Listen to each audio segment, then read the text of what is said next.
ভালোবাসা যদি সত্যি খাঁটি হয়, তবে তা সময়, দূরত্ব কিংবা বাধার কাছে কখনো হার মানে না। এই পৃথিবীতে কারো হাত ধরা যতটা সহজ, সেই হাতটা চিরদিন ধরে রাখা ঠিক ততটাই কঠিন। কিন্তু যারা সত্যিকারের ভালোবাসে, তারা জানে কিভাবে এই বন্ধনকে অটুট রাখতে হয়। দূরত্ব কখনো ভালোবাসার অন্তরায় নয়, বরং এটা পরীক্ষার মতো। যাদের হৃদয় সত্যি একে অপরের জন্য, তারা দূরত্বকে ভালোবাসার গল্পের অংশ বানিয়ে নেয়। হাজারটা মাইল দূর থেকেও তারা অনুভব করে একে অপরের স্পর্শ।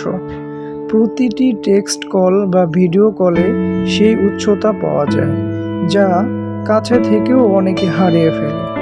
একটা ছোট্ট গল্প দিয়ে বুঝি, হৃদয় আর রূপা দুজন দু শহরে। শুরুতে সবাই বলেছিল দূরত্বের সম্পর্ক টেকে না, কিন্তু তারা প্রমাণ করেছে যে ভালোবাসার গভীরতা থাকলে সব কিছু সম্ভব। তারা প্রতিদিন একে অপরের সময় দিত, ছোট ছোট সুখের মুহূর্ত ভাগ করত এবং বিশ্বাস রাখত। আজকে তারা একসঙ্গে সুখে।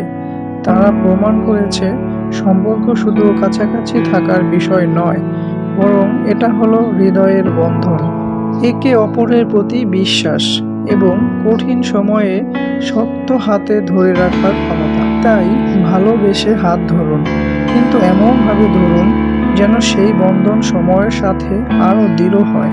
দূরত্ব থাকুক বা না থাকুক, ভালোবাসার গল্প যেন হয় শুরু থেকে শেষ অবধি একই রকম সুন্দর।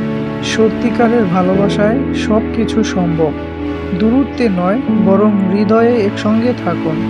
আপনাদের যদি গল্পটি একটু ভালো লেগে থাকে, তাহলে শেয়ার অ্যান্ড সাবস্ক্রাইব করে পাশে থাকার অনুরোধ রইল।